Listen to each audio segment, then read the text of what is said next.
A geopolitical storm erupted in the Arctic over the future of Greenland, the world's largest island, rich in strategic value, mineral wealth, and geopolitical significance.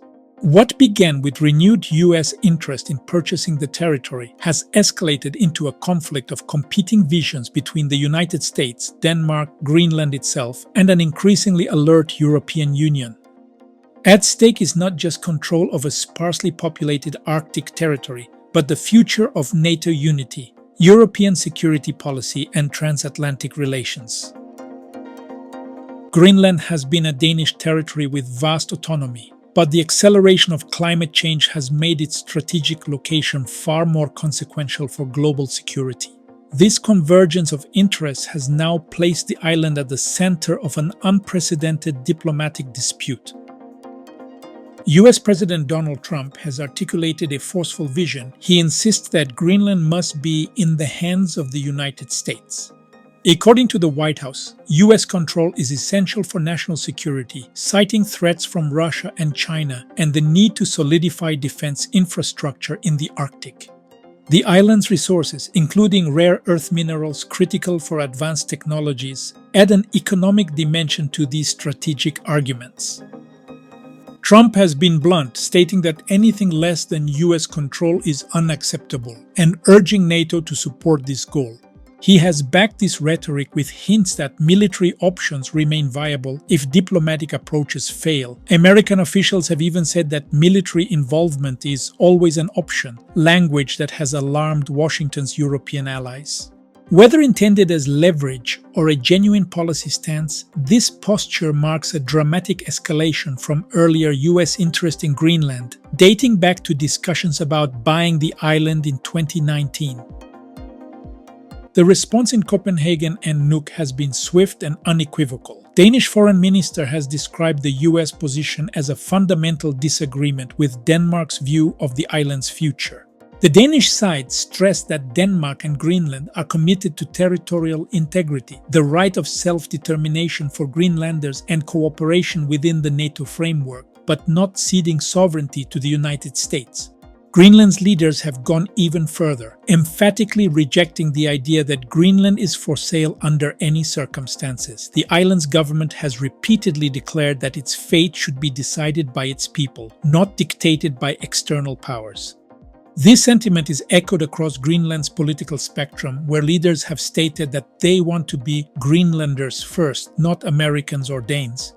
In diplomatic engagements in Washington, Danish and Greenlandic officials agreed with US counterparts to form a high-level working group to discuss security concerns. But the fundamental dispute remains unresolved. What has drawn global attention is Europe's reaction, especially that of the EU and major Western capitals such as Paris and Berlin. French President Emmanuel Macron has warned that any violation of Greenland's sovereignty could trigger unprecedented cascading consequences across international order. Macron's statement reflects deep concern that US pressure on a NATO ally risks undermining both the alliance and broader transatlantic cooperation.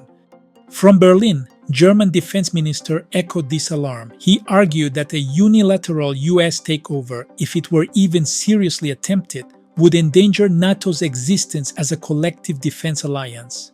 They stressed that Arctic security should be addressed through joint NATO efforts, rather than through a US annexation that could fracture alliance solidarity. Brussels has also indicated that, under the EU's Mutual Defence Clause, there are obligations to support Denmark if its sovereignty were threatened. Such comments signal that European defense mechanisms, though less robust than NATO's, could become politically significant in the event of an escalation. Why all the attention on Greenland? Strategic location comes first. Greenland sits astride key Arctic sea lanes, including potential emerging shipping routes as ice melts due to climate change. Its proximity to both European and North American theaters makes it a linchpin in Arctic defense planning. Secondly, military infrastructure is important. The United States already maintains military installations in Greenland under a 1951 treaty with Denmark. These bases, especially around Thule in the northernmost reaches, support missile early warning systems and intelligence operations critical to US defense strategy. Trump's argument is that a more permanent US foothold could better counter strategic competitors. Lastly, the mineral wealth is another important point. Greenland holds significant deposits of rare earth and critical minerals essential for high-tech industries and defense manufacturing. As global competition for these resources intensifies, economic incentives converge with geopolitical ones, further raising the stakes. At its core, this dispute reveals deep questions about the nature of NATO in the 21st century. For decades, the alliance has been the bedrock of transatlantic security, bringing together North America and Europe against shared threats. But today's Greenland crisis exposes fractures in trust and strategy.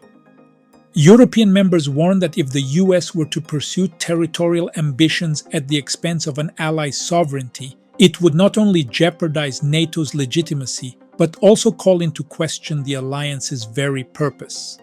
European defense leaders have openly stated that any attempt by the US to annex Greenland could constitute the end of NATO as currently understood.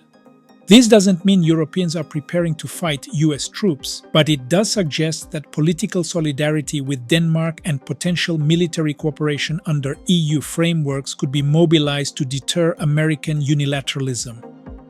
Despite heated rhetoric, a direct military confrontation between the US and European forces over Greenland remains unlikely. The US and EU states share deep economic ties, intelligence partnerships, and years of military cooperation. However, escalation risks remain real if Washington refuses to drop its territorial demands. Greenlanders feel their autonomy is under existential threat, and European capitals interpret US actions as deliberate encroachment on sovereign territory. A crucial element often lost in larger power politics is Greenland's own voice. Greenlanders have been clear they do not want to become Americans, and they want their future decided by themselves, not sold to the highest bidder. Their leaders have repeatedly asserted that decisions about Greenland's sovereignty must respect international law and the island's democratic rights. This stance places Denmark in a delicate position, as both Greenland's sovereign and as a NATO and EU partner that wants stable relations with Washington. The Greenland dispute is not a distant curiosity. It is a vivid example of how geopolitics, climate change, and strategic competition converge in the Arctic, a region once peripheral but now critical to global security. The key question is not just will the EU fight the US in Greenland, but can Europe and the United States redefine their alliance to accommodate both shared security concerns and respect for sovereignty? So far, the answer seems to be Europe strongly opposes any US takeover and is prepared to counterbalance American pressure diplomatically and potentially militarily within cooperative frameworks. But all parties are still talking, and the coming months, especially the work of the new US-Denmark-Greenland Working Group, will show whether this flashpoint becomes a lasting rupture or an opportunity for recalibrated partnership. What happens next in Greenland will shape not just Arctic geopolitics, but the future of transatlantic relations in a more competitive world.